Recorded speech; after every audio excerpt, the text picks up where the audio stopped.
kemenangan HTS ini juga kemenangan politik biasa yang itu tidak lepas dari dukungan Israel. Nah ini karena kan yang diglorifikasi ini adalah sebagai konflik agama gitu, bahwa Suriah ini adalah tempat peperangan akhir zaman, bahwa ini adalah pintu pembebasan Al-Quds. Bagaimana mungkin bahwa mereka mau membebaskan Al-Quds sementara mereka sendiri dalam pertempuran melawan Asad itu juga dibantu oleh Israel. Masyarakat harus sadar bahwa ini konflik politik biasa, sekuler, tidak ada kepentingan agama di sini. Justru kepentingan sebetulnya ya kepentingan yang kompleks, baik itu bagi negara-negara Teluk maupun negara-negara Barat. Memang warga negara kita ini suka petualang ya.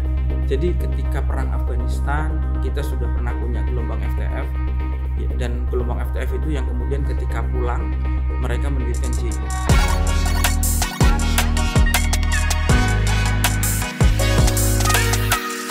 Nah, Suriah ini lagi bermasalah nih.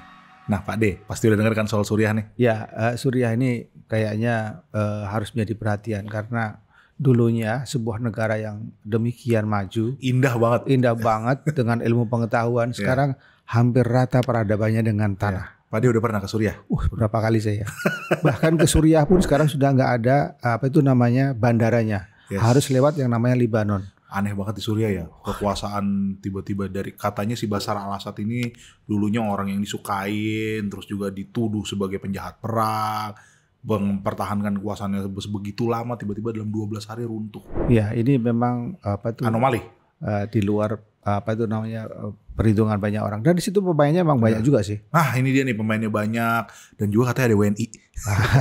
WNI ini yang menjadi perhatian kita tentunya. Ya, tapi kita kupas sekupas-kupasnya dan infonya ini bukan info satu lagi, udah berapa soalnya Pak Ade pernah ke Damaskus dan juga salah satu narsum kita kuliahnya di Suriah. Wah, itu atau bagian dari mahasiswa kita aja.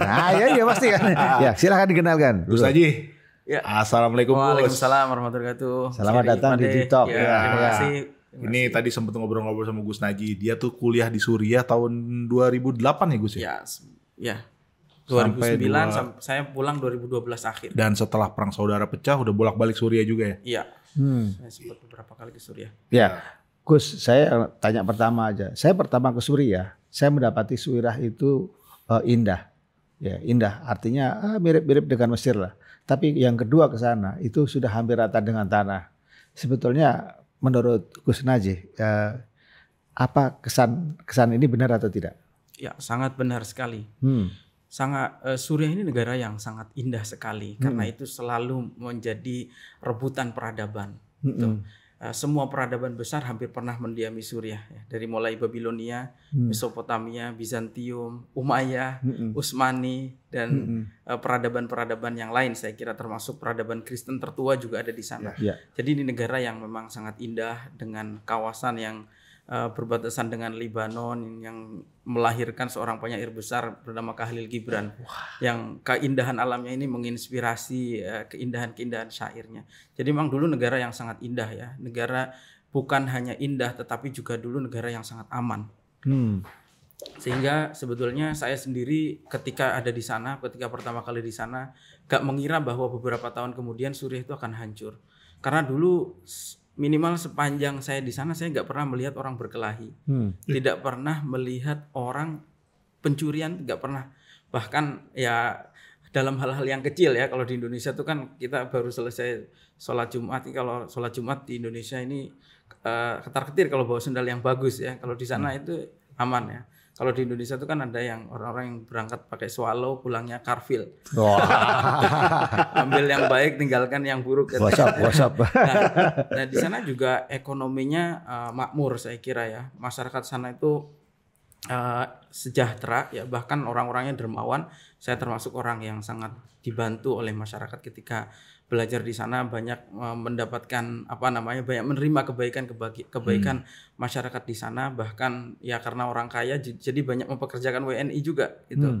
PMI kita juga banyak bekerja di sana, bahkan kesehatannya murah, pendidikannya juga gratis. Bahkan beberapa orang Indonesia dulu berobat, misalnya operasi mata sampai berangkat ke Suriah karena biayanya lebih murah dan pendidikan juga bagus, banyak warga negaranya yang belajar ke Eropa, ke Amerika, menjadi ilmuwan di sana. Jadi sebetulnya waktu itu saya kira situasinya sangat baik ya. Human Development Index-nya tuh di atas kita sebelum perang. Ekonominya lebih bagus, negaranya swasembada gitu. Tapi setelah kehancurannya dimulai dari tahun 2011 sebetulnya. Saat Arab Spring, berarti pas Arab Spring, betul. Gus Najih ada di sana. Jadi saya menjadi saksi hidup bagaimana proses transisi negara-negara Arab itu pada saat Arab Spring. Karena Arab Spring itu kan tidak hanya Suriah ya. Waktu itu dimulai dari Tunisia, kemudian Mesir, kemudian Libya, Maroko dan banyak negara-negara yang lain, di mana pada saat itu banyak pemimpin yang jatuh tumbang. Pada saat itu Hosni Mubarak ya, Muammar Gaddafi, Ali Zainal Abidin, Ali Abdullah Saleh di Yaman. Bashar al-Assad ini termasuk tokoh yang mampu bertahan cukup lama sebetulnya. Karena dia mampu bertahan dari awal konflik di 2011 sampai tanggal 8 Desember kemarin gitu. Tapi ini menarik nih, akhirnya namanya disebut juga nih Bashar al-Assad. Ini kalau misalnya menurut Gus Najih yang pernah tinggal di Suriah, kita tuh mungkin Pak Adi juga tahu bagaimana, Pak Adi dulu diplomat dan Gus Najih pernah di Suriah. Tapi bagi kita orang yang nggak pernah ke Suriah dan selalu membaca informasi yang di feeding Barat, ada banyak perbedaan pendapat. Iya, konflik Suriah tuh memang penuh dengan fabrikasi media dan hoax sangat berkembang.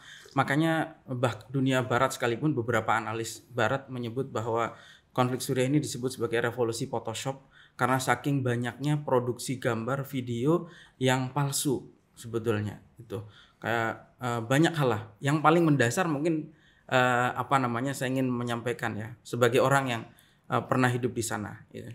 Tentu ini mungkin agak berbeda dengan opini yang sudah terbentuk di mana-mana bahwa pemerintahan Suriah itu Syiah.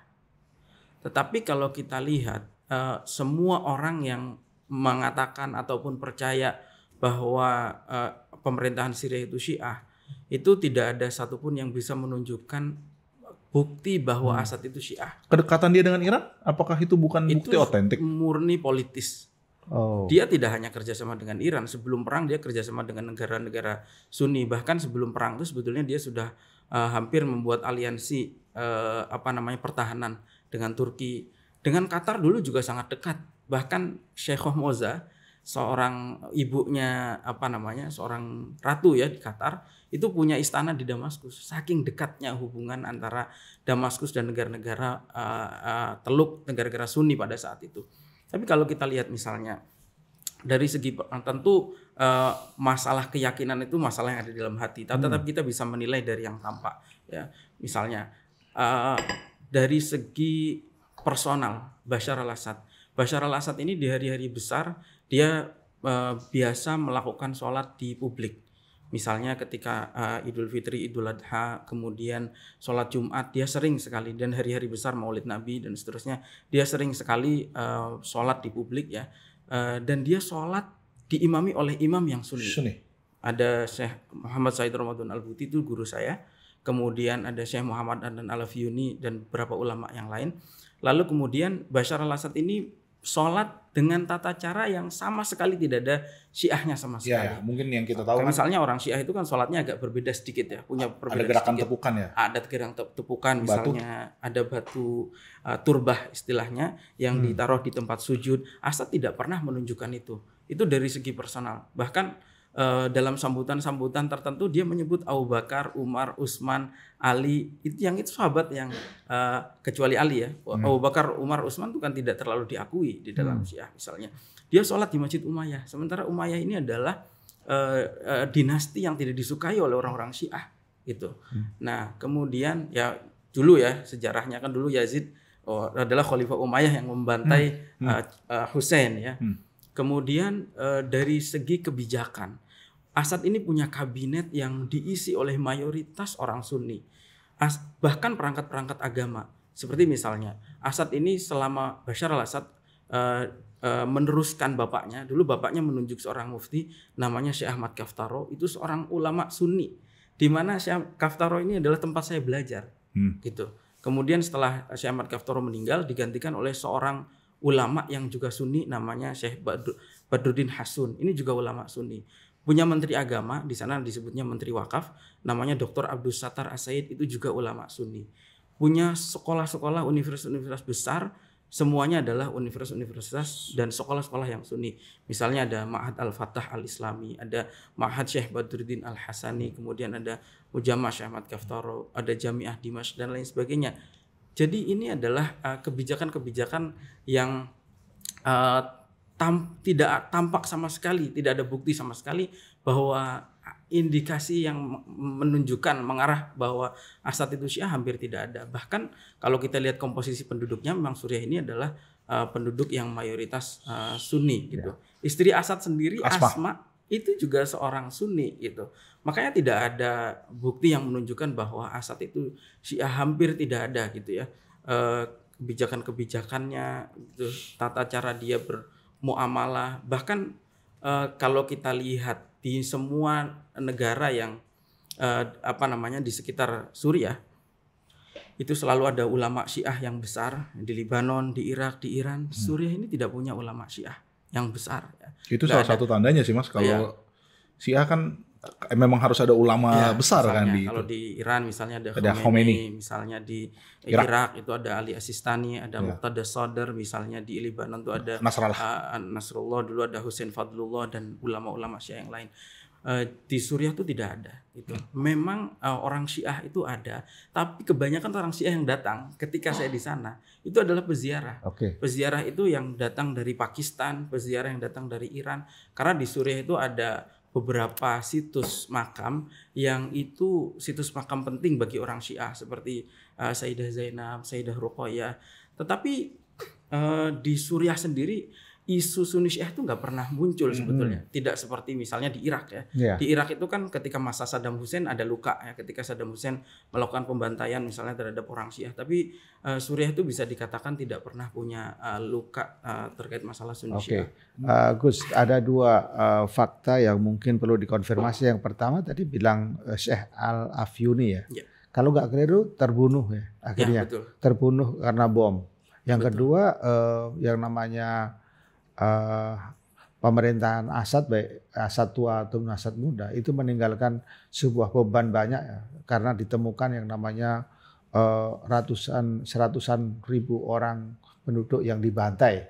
Nah ini dalam pandangan Gus Najih seperti apa ini ceritanya? Mungkin bisa sampai gitu, padahal orang-orangnya tadi yang diceritakan baik-baik semua. Iya. Gus, saya juga mungkin nambahin pertanyaannya Pak D, Gus. Dan juga nggak cuma soal Sunni Syiah nih. Kan Suriah itu dalam sejarah kekristenan dan Yahudi itu salah satu negara yang penting. Bahkan bahasa Yesus pun bahasa Aram di Suriah. Alkitab pertama di Suriah. Tapi ini menarik nih sebenarnya pemerintahan sekarang yang saya mau tanya. Saya tarik dulu, saya tahan dulu nih Gus. Apakah benar Asad itu menunjukkan wajah tolerannya dia nih ke setiap pihak? Nah, langsung diinin ke pertanyaan Pak D yang mungkin mau mengkonfirmasi itu kali Pak D. Jadi yang pertama soal Muhammad Adnan Al-Afyuni itu guru saya mengenal secara personal, pernah mengunjungi rumahnya di sana, pernah beberapa kali saya ajak ke Indonesia, saya ajak keliling ke Indonesia sampai bahkan menjelang beliau wafat, beliau sempat saya undang ke Jakarta waktu itu untuk menyampaikan kampanye jangan Suriahkan Indonesia. Tetapi kemudian ini kan tidak disukai oleh kalangan milisi-milisi ya, atau kalangan yang militan, yang radikal, sehingga pada saat kalau tidak salah beliau itu Oktober tahun 2020 sepulang ngajar, kemudian ternyata di mobilnya ini sudah ditanami bom dan kemudian meledak di tengah jalan. Beliau syahid. Dan tidak hanya satu sebetulnya, tadi yang saya sebutkan lagi tempat yang saya dulu bertetangga, dan itu ulama besar namanya Syekh Muhammad Said Ramadan Al-Buti, itu juga 2013 saat sedang ngajar juga dibom. Jadi memang agak tragis. Nah, soal penemuan kuburan massal itu saya kira begini Pak, Asad ini bukan pemimpin yang 100% baik, tentu tidak, kekurangannya juga sangat banyak, kejahatannya juga banyak. Dan kalau kita bicara seorang penguasa, di mana ada penguasa yang tidak zalim? Saya kira kezaliman tuh pasti ada, porsinya yang beragam ya. Ada kebaikannya, ada keburukannya, itu sudah pasti. Dan soal sikap represif ya, sikap represif atau sikap yang keras itu. Kalau kita lihat di semua negara Arab, di mana ada pemimpin Arab yang tidak represif, yang tidak kejam, tangan besi. Hampir semuanya tangan besi. Semua pemimpin Arab hampir semua memimpin dengan tangan besi, dan mereka yang memimpin dengan tangan besi ini yang dan terbukti sukses sebetulnya ya. Tentu tidak semuanya baik, tetapi kita tidak boleh mengukur Arab itu seperti Indonesia. Tipikal masyarakatnya berbeda. Mereka biasa hidup dalam satu naungan kepala suku yang sangat berkuasa gitu. Sehingga mereka tidak terbiasa untuk hidup demokratis gitu. Tetapi tidak semua diktator itu buruk semua ya gitu. Seperti misalnya Muammar Gaddafi yang dianggap buruk itu adalah orang yang membawa Libya menjadi negara terkaya di Afrika. Kalau soal penemuan kuburan massal, ini suatu hal yang saya kira tidak dihindarkan dalam kondisi perang. Perang itu pasti akan jatuh korban, dan saya kira sangat banyak. Yang Gus maksud perang antar penduduk berarti. Iya. Perang saudara. Orang saudara. Perang yang terjadi di wilayah Suriah. Ya, artinya perang saudara atau Ya, perang karena negara? ya ini dia. Karena sebetulnya konflik Suriah itu kan rumit. Ya. Karena melibatkan banyak sekali aktor ya. Ya, betul. Ada aktor global, ada aktor regional, ada aktor lokal. Aktor global yang terlibat langsung itu misalnya adalah Amerika. Amerika punya militer yang sangat banyak sekali eksis di Suriah. Rusia punya militer yang sangat banyak di Suriah. Bahkan punya pangkalan di Tartus di wilayah utara. Lalu kemudian di tataran regional ada Iran yang berada di pihak pemerintah Suriah, ada Qatar, Arab Saudi, Uni Emirat, Turki, Israel. Itu juga terlibat langsung dalam perang di Suriah. Dan yang ketiga adalah aktor lokal. Aktor lokal sendiri selain pemerintah Suriah, ini jangan kaget bahwa di Suriah itu yang perang tidak hanya HTS. Di Suriah itu ada 171 milisi. Ada 171 milisi. Mengerikan. Jadi sangat kompleks. Ini korban siapa? Kita tidak tahu, nggak bisa memastikan. Dan yang pasti korban perang Suriah selama 13-14 tahun terakhir ini sangat besar sekali. Mungkin kalau angka resminya kan perkiraan 500.000, tetapi mungkin jumlah sebenarnya bisa 2 kali lipatnya atau bahkan lebih gitu. Karena selama perang itu ya tentu berjatuhan gitu korban. Itu suatu hal yang tidak terhindarkan dalam peperangan. Nah, soal toleransi sebetulnya jangan ditanya di Suriah soal toleransi. Soal toleransi di Suriah ini sudah ribuan tahun, sangat teruji. Jadi misalnya salah satu contoh, pusat Islam ketiga setelah Makkah, keempat ya, Makkah, Madinah dan Aqsa itu kemudian adalah Umawi ya di Damaskus, karena itu dibangun di zamannya sahabat Umayyah, Khalifah Umayyah itu sudah menjadi ibu kota Islam ya. Tetapi di wilayah Umawi ini yang menjadi salah satu pusat keislaman dunia, pusat penting keislaman dunia, itu di sebelahnya adalah juga gereja tertua, salah satu gereja yang paling tua di dunia. Nah, jadi di Umawi itu sebelahnya ini dikenal kalau dalam bahasa Arab namanya Bab Tuma, Gerbang atau Thomas ya Gerbang Thomas, the Gate of Thomas ya. Itu wilayah yang didiami oleh orang Kristen yang sudah berabad-abad dan tidak pernah diutak-atik, nggak pernah diganggu sama sekali, hidup harmoni. Bahkan dulu dalam sejarahnya Umawi, Masjid Umawi dan gereja ini punya main gate yang sama. Gapuranya itu satu, gerbangnya itu dulu satu. Dan yang tadi disebutkan di terkait Aram atau bahasa Aramaik atau bahasa Suryani sebagai bahasa asli Alkitab, di mana Yesus dulu pernah berkunjung ke situ. Di sana juga ada gereja yang sampai sekarang masih eksis, juga salah satu gereja tertua itu di Maklula. Saya pernah berkunjung ke sana juga. Di sana juga menjadi pusat Kristen Ortodoks, pusat agama Druze. Ini peradabannya sangat kaya dan toleransinya luar biasa. Sebetulnya kalau menurut saya isu Sunni Syiah ini adalah isu yang memang dibuat untuk agenda adu domba sebetulnya. Karena isu Sunni Syiah itu tidak pernah muncul kecuali di tahun 2011. Paling tidak secara masif sejak tahun 2011. Kalau bicara Assad, maka harusnya kita bicara dari tahun 71. ketika Hafid al-Assad itu berkuasa. Seandainya Hafid al-Assad itu adalah seorang Syiah yang haus darah orang Sunni, pembantaian itu harusnya ada sejak tahun itu.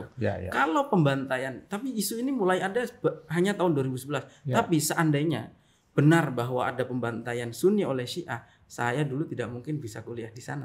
Itu semua lembaga pendidikan, semua ulama di sana, kabinetnya, menteri-menteri semua Sunni. Jadi Gus Najih ingin mengatakan bahwa sebetulnya kalaupun terjadi adanya kematian itu sebetulnya sebagai risiko perang aja, tidak ada hubungannya dengan Sunni dan Syiah, itu kan begitu ya. Betul. Gitu.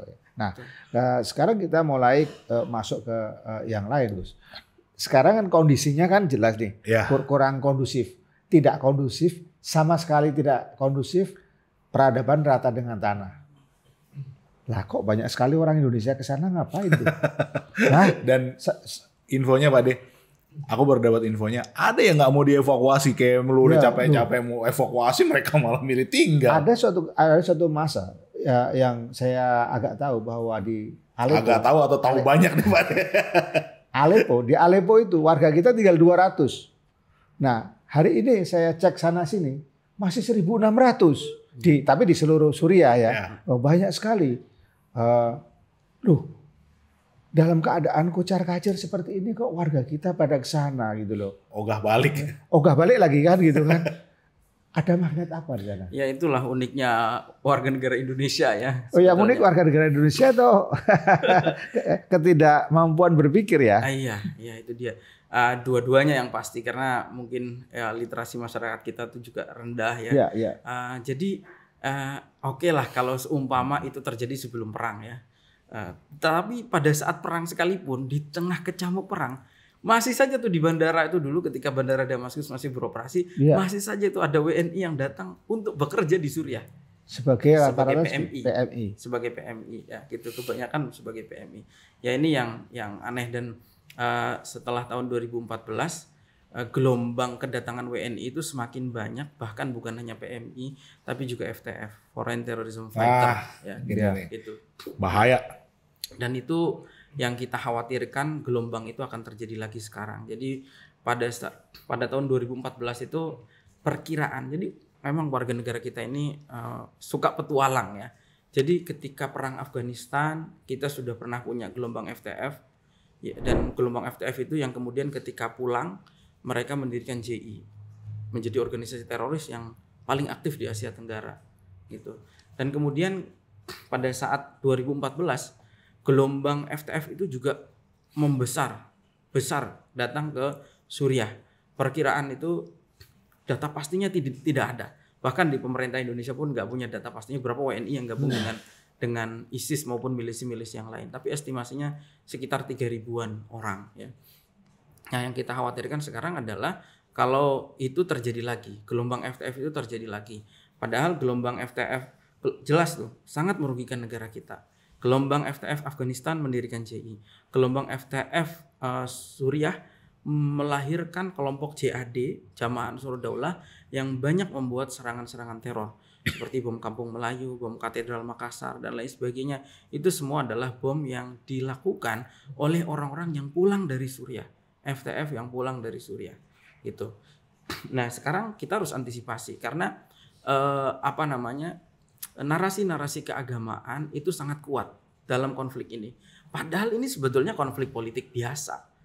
Sebetulnya ini konflik politik biasa ya, dan kemenangan HTS ini juga kemenangan politik biasa yang itu tidak lepas dari dukungan Israel, dukungan Turki ya.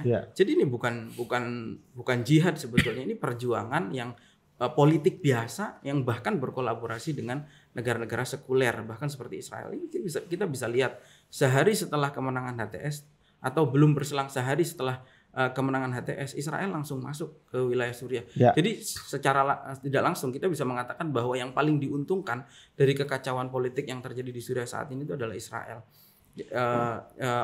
Karena Israel kemudian bisa dengan leluasa, bahkan Netanyahu baru kemarin mengunjungi Gunung Hermon ya, yang Gunung Hermon ini bisa memantau Suriah dan bisa memantau pusat Hizbullah di Lebanon gitu. Ya Gus, saya mendapatkan informasi bahwa Kalau di dalam media dikatakan bahwa beberapa atau nggak tahu berapa jumlahnya mahasiswa kita itu terlibat dalam HTF tersebut. Tapi ada juga informasi yang saya terima sebetulnya kalau mahasiswa kita yang ada di Damaskus itu rata-rata baik-baik saja gitu ya. Itu adalah mahasiswa kita yang di luar Damaskus. Artinya memang Suriah itu ada wilayah-wilayah yang dikuasai oleh pemberontak. Iya. Nah, mahasiswa itu yang saya dengar yang ikut HTS itu adalah mahasiswa yang tidak datang langsung ke Damaskus, tapi mereka yang datang dari dari luar, dari Lebanon, dari mungkin dari Afghanistan dan lain sebagainya datang ke situ. Tapi WNI Kalau mahasiswa yang di Damaskus memang baik-baik saja, mereka memang datang untuk belajar. Yang gabung FTF itu rata-rata masuk dari Turki. Yang gabung dengan FTF itu kelompok milisi apapun ya, karena di sana tuh ada yang gabung dengan Free Syrian Army, ada yang gabung dengan HTS, ada yang gabung dengan dulu Jaisul Islam dan lain sebagainya. Di Indonesia sendiri juga beragam ya faksinya di situ. Misalnya kalau di Indonesia ini ada JI itu juga punya afiliasi sendiri di sana di Suriah. Kemudian JAD juga punya afiliasi sendiri di Suriah. Hizbut Tahrir itu juga punya afiliasi sendiri di Suriah. Kemudian afiliasi Ikhwanul Muslimin di Indonesia, Salafi Wahabi. Jadi kompleks, dari 171 itu masing-masing punya jejaring di Indonesia sendiri-sendiri. Nah ini karena kan yang diglorifikasi ini adalah sebagai konflik agama gitu. Bahwa Suriah ini adalah tempat peperangan akhir zaman, bahwa ini adalah pintu pembebasan Al-Quds. Bagaimana mungkin mereka mau membebaskan Al-Quds sementara mereka sendiri dalam pertempuran melawan Asad itu juga dibantu oleh Israel. Bahkan mungkin kita semua bisa lihat lah jurnalisme investigatif yang dilakukan oleh misalnya oleh Vice Media, kemudian oleh Euronews dan beberapa ya yang menyebutkan bahwa bahkan milisi dari Jabhatun Nusra, kemudian Free Syrian Army itu ketika terluka banyak dievakuasi ke rumah sakit Israel gitu. Gus, Jabhat al-Nusra ini berubah jadi Hayat Tahrir Syam. HTS. Ya.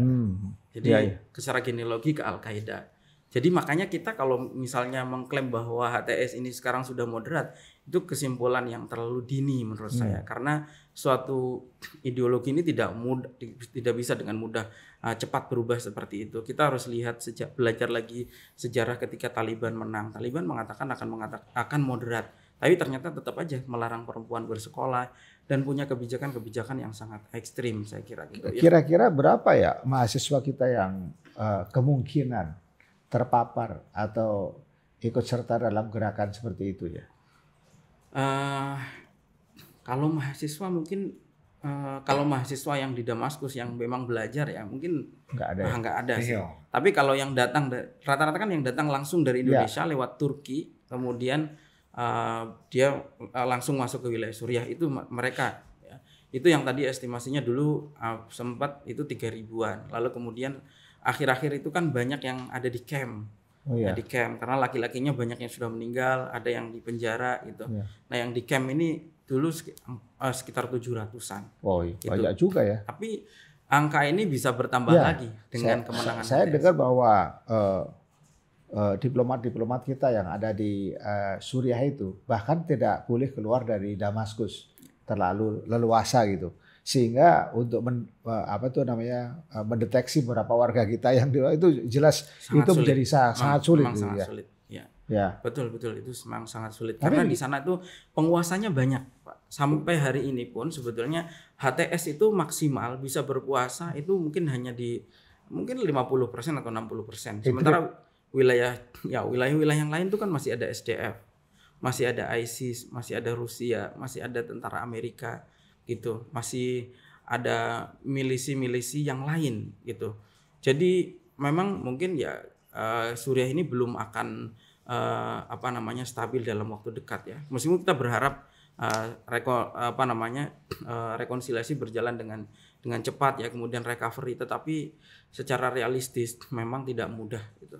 Tapi lagi-lagi bahwa mahasiswa kita itu yang ikut dalam gerakan itu simply karena iming-iming agama ya? Iya, banyak kan memang karena hadis-hadis akhir zaman ya. Hadis akhir zaman dan kemudian narasi yang dikembangkan itu kan tadi pembebasan Al-Quds Palestina, melalui pintu masuk Suriah. Gitu. Itu gimana cara cegahnya, Mas? Nah, karena itu ya pemerintah harus melakukan banyak antisipasi dalam hal ini ya. Mungkin melakukan pengetatan di imigrasi, berkoordinasi dengan counterpart di Turki ya, maupun di negara-negara sekitar seperti misalnya Irak, Lebanon ya. Bagaimana ya melakukan pengetatan terutama kalau menurut saya untuk tujuan ke Turki, karena biasanya milisi-milisi ini masuk lewat Turki ya. Dan Turki itu negara yang tidak ada, 2 negara tetangga Suriah yang tidak pernah diserang oleh teroris, yaitu Turki dan Israel. Jadi di situ kita semua udah tahu bahwa kenapa, karena lubang tikusnya dari situ ya. Iya, dan masuknya dari situ. Dan ya mungkin mereka tidak akan menyerang orang yang sudah membantu gitu ya. Gitu. Sudah membantu. Jadi seperti itu ya. Memang kompleks masalah di Suriah ini, ada masalah politik ya, kemudian masalah ekonomi. Jadi Suriah ini negara yang dimusuhi oleh negara-negara sekitarnya. Karena sekarang itu posisinya juga Eropa memang tidak suka dengan Assad ya, karena Eropa itu sekarang sedang butuh energi, gas terutama ya, karena setelah perang Rusia Ukraina mereka memblokir Rusia, padahal selama ini dapat pasokan dari sana. Nah, mereka mencari sumber baru, dan sumber baru itu kalau misalnya harus dari Qatar, maka mau tidak mau itu melewati wilayah Suriah. Nah, gitu. Sedangkan Suriah sendiri itu selama ini sudah punya kerjasama komitmen dengan Rusia. Gitu. Gus, mahasiswa kita, anak-anak kita yang tersesat di sana itu ya, itu kalau Gus Najib pernah tahu itu backgroundnya apa? Apakah rata-rata dari pesantren atau mungkin hanya orang yang tersesat pikirnya aja tuh? Beragam, Pak, sangat beragam sebetulnya. Gitu ya? Lintas sektor. Ada, kalau dulu itu ada pejabat Kementerian Keuangan, sudah eselon 2, dia pendidikannya di Australia, tetap berangkat ke Suriah, semua asetnya dijual, dia tidak niat pulang, dia memang terprovokasi bahwa di sana tuh kehidupan khilafah yang serba enak gitu, serba sejahtera. Ternyata di sana itu zong, semuanya zong ya gitu. Sangat beragam, Pak. Dari mulai ASN, orang swasta, anak pesantren. Ada yang anak pesantren juga gitu. Dan ada juga yang polisi. Iya. Pernah ada polisi anggota Polres di Batanghari, Jambi itu berangkat ke Suriah dan melakukan bom bunuh diri di sana. Waduh, cukup. Politikus jangan-jangan ada, Gus? Iya, tentu mungkin politisi yang kalah juga bisa berangkat ke sana. Ya. Wah, berbahaya nih. Berbahaya. Ini yang saya kira harus diantisipasi supaya tidak terjadi gelombang FTF baru. Ya. Itu karena kalau terjadi gelombang FTF baru, ini pasti akan menyusahkan, akan menimbulkan problem di negara kita. Ya. Gitu. Dan selain itu, tentu kita juga harus antisipasi narasi, karena narasi yang dikembangkan dari peristiwa di Suriah itu di Indonesia adalah bahwa ini adalah kemenangan jihad gitu ya, kemenangan jihad dalam tanda kutip, jihad versi mereka. Karena itu ini mungkin bisa dikhawatirkan bisa membangkitkan gairah perjuangan jaringannya yang ada di Indonesia. Kalau kebanyakan warga kita yang ada di sana adalah PMI ya. Ya. Apakah PMI-nya juga bisa terpapar terhadap hal itu? Bisa saja, bisa saja. PMI yang di Hong Kong aja yang terpapar ada. Iya, kalau yang Hong Kong yang sekuler itu kan aja bisa. Karena kan PMI ini punya banyak waktu kosong, dia scroll media, kemudian menemukan materi-materi yang mengajak kepada kegiatan-kegiatan kekerasan teror itu ya. Kalau gitu, what's next nih untuk warga kita yang di sana, dan kemudian bagaimana mengantisipasi agar ada informasi yang cukup buat warga kita di sini agar tidak terpengaruh kemudian kemudian bergabung ke sana. Yang saya takut itu Gus ya, takutnya yang balik-balik FTF yang pengen mengsuriahkan Indonesia. Betul. Itu yang sudah terjadi dalam beberapa kejadian bom di Indonesia, itu dilakukan oleh orang yang pulang dari Suriah. Mereka terinspirasi, mendapatkan pelatihan militer, mendapatkan pelatihan intelijen di sana. Karena ketika ada medan pertempuran seperti ini di Suriah, itu adalah kesempatan bagi mereka untuk melakukan pelatihan militer, mengirim orang-orangnya untuk berlatih militer di sana gitu. Jadi saya kira yang perlu dilakukan pertama, masyarakat harus sadar bahwa ini konflik politik biasa, sekuler, tidak ada kepentingan-kepentingan agama di sini justru kepentingan sebetulnya ya kepentingan yang kompleks, baik itu bagi negara-negara Teluk maupun negara-negara Barat ya. Kemudian bagi PMI, saya kira PMI ini enggak strategis bagi kita di negara manapun, karena itu hanya akan menurunkan image Indonesia ya. Mungkin Pak sudah pernah menjadi wakil dubes di Mesir, tahulah bagaimana orang Indonesia dianggap minor karena banyaknya PMI yang bekerja di sana, dan ya saya kira perlindungannya sangat lemah gitu. Banyak yang meninggal di sana tidak terurus dan lain sebagainya. Kasihan, sehingga tidak perlu lagi ada orang-orang Indonesia yang berangkat lagi ke sana gitu. Ya. Ya, ini menarik banget nih Pak Denny. Mungkin salah satu episode Deep Talk yang benar-benar paling saya banyak wow. Ya. Dan agak-agak takut sih kalau saya lihat. Ya, saya kira yang paling penting seperti kata Gus Najih tadi, bahwa kita harus memahami tentang keadaan akar masalah. Masalah di Suriah saat ini. Suriah saat ini itu bukan Suriah yang dulu ada di buku-buku. Sehingga ketika datang kita juga perlu hati-hati, perlu datang atau tidak dan lain sebagainya. Dan perbanyak literasi aja sih Pak. Ya, saya kira betul. Ya, mudah-mudahan Gus Najih selama di Indonesia bisa lebih memberikan pencerahan kepada banyak orang. Ya. Yang pertama sih terima kasih Gus sudah memberikan pencerahan bagi kami dan juga bagi teman-teman Kumparan. Ya. Ya, terima kasih banyak Gus ya. Sama-sama Pak. Dan kita semua berdoa tentu ya transisi berjalan dengan semut dan Suriah meskipun mungkin butuh waktu, tapi semoga stabilitas itu kembali. Tapi ada satu hal lagi yang saya ingin sampaikan. Mudah-mudahan Suriah tidak dicaplok oleh Israel. Tapi itu sudah terjadi. Ya, tapi kan belum semuanya. Tapi Netanyahu kemarin sudah membuat pernyataan bahwa wilayah Suriah yang dicaplok ini akan menjadi milik Israel ya, selama-lamanya. Dan Jadi, HTS sudah memberikan pernyataan tidak boleh ada satupun faksi di Suriah yang mengganggu Israel. Jadi ini kerjasama Israel dan HTS maupun milisi-milisi itu sangat jelas sebetulnya. Wah, ini dia HTS ya memang dekat dengan Israel ya. Jadi episode berikutnya. Ya udah nanti kita ngobrol-ngobrol lagi soal itu ya Pak De. Ya baik. Teman Kumparan, terima kasih. Kita udah bahas Suriah, kita kupas banget deh. Banyak fakta-fakta mengejutkan. Kalau gitu waktunya Gary undur diri. Pak De dan Gus Najih, terima kasih banyak. Terima kasih.